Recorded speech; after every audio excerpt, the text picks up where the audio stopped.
सियासतदानों के हाथों पाकिस्तान की तबाही का मुशाहिदा करना है तो मौजूदा हालात इसकी बेहतरीन मिसाल हैं।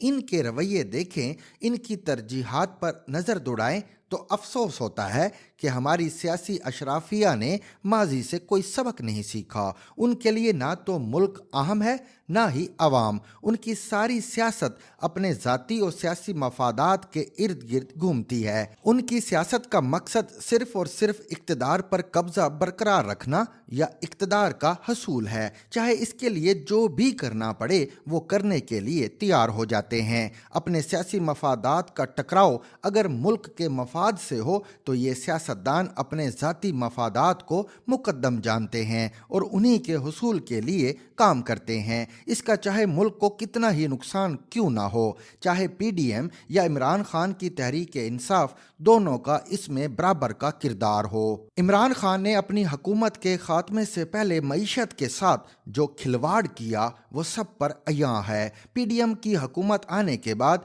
इमरान खान ने क्या क्या कोशिश नहीं की कि मईशत को झंझोड़ा जाए, आईएमएफ और हुकूमत की डील ना होने पाए ताकि शहबाज शरीफ हुकूमत का खात्मा हो और इक़्तिदार तहरीक इंसाफ को दोबारा मिल जाए। दूसरी तरफ पीडीएम ने जब इमरान खान की हुकूमत को ख़त्म किया और इक़्तिदार संभाला तो बार बार ये कहा वो पाकिस्तान को नाकाबिल तलाफ़ी नुकसान से बचाने के लिए इमरान खान की हुकूमत के खिलाफ अदम एतमाद की तहरीक लाए। वज़ीर आज़म शहबाज शरीफ और उनके वज़ीर मुशीर कहते रहे और आज भी कहते हैं कि रियासत को बचाने के लिए उन्होंने अपनी सियासत को कुर्बान किया। ये सब भी कहने की बातें हैं। अगर वाकई ऐसा है तो फिर मईशत बद से बदतर क्यों हो गई? आईएमएफ से मुआहदा क्यों नहीं हो रहा? मईशत को ठीक करने के लिए जो मुश्किल फैसले करने हैं वो क्यों नहीं किए जा रहे? इमरान खान ने अगर पाकिस्तान को दिवालिया होने के रास्ते पर चढ़ा दिया था तो शहबाज शरीफ हुकूमत ने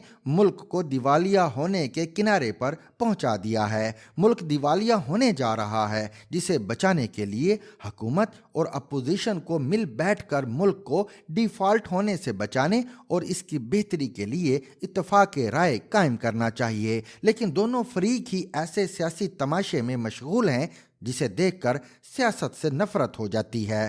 पंजाब में कई महीनों से जारी तमाशे ने अभी नया रुख इख्तियार किया ही था तो वफाक में भी पीडीएम के स्पीकर की तरफ से तहरीक इंसाफ के 35 अरकान असम्बली के इस्तीफे अचानक मंजूर कर लिए गए, जिस पर पीडीएम और खसूसन नून लीग के रहनुमा तहरीक इंसाफ को ताने दे रहे हैं कि सरप्राइज कैसा लगा।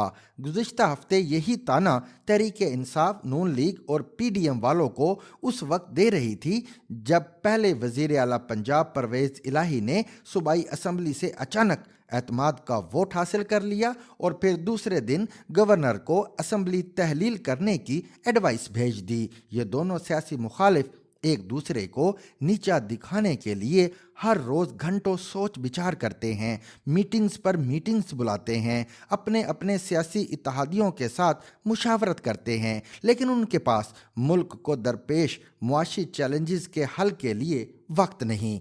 ये दोनों सियासी मुखालिफ महज अपनी सियासी मफादात और फ़ौज की खुशनुदी की खातिर एक आर्मी चीफ की एक्सटेंशन के लिए और दूसरे आर्मी चीफ की तैनाती के लिए इत्तफाक कर सकते हैं, लेकिन मुल्क की डूबती मईशत और पाकिस्तान को डिफ़ॉल्ट होने से बचाने के लिए आपस में ना मिल बैठ सकते हैं और ना ही इस अहम तरीन मसले पर इत्तफाक राय पैदा करने के लिए तैयार हैं। इमरान खान ने अपनी सियासत के लिए जिसे माजी में पंजाब का सबसे बड़ा डाकू करार दिया, उसे पंजाब का वज़ीर आला भी बना सकते हैं और तहरीक इंसाफ का सदर बनाने की भी ऑफ़र कर सकते हैं, लेकिन पाकिस्तान की मईशत को बचाने के लिए हुकूमत के साथ नहीं बैठ सकते।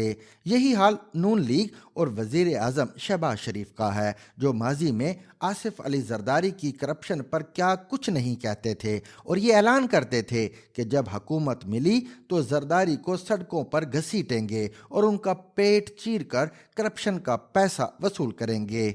आज उन्हीं शहबाज शरीफ اور نون لیگ کے لیے وہی زرداری نہ صرف ان کی حکومت کا بہت بڑا سہارا ہے بلکہ زرداری کو تو لیگی اب اپنا بڑا تسلیم کرتے ہیں۔ لیکن افسوس کہ ملک کو ڈیفالٹ ہونے سے بچانے کے لیے نون لیگ عمران خان سے بات چیت کرنے پر تیار نہیں۔ بس دونوں سیاسی مخالفین ایک دوسرے کی ٹانگیں کھینچنے میں مصروف ہیں اور یہی پاکستان کی سیاست کا بدقسمت باب ہے۔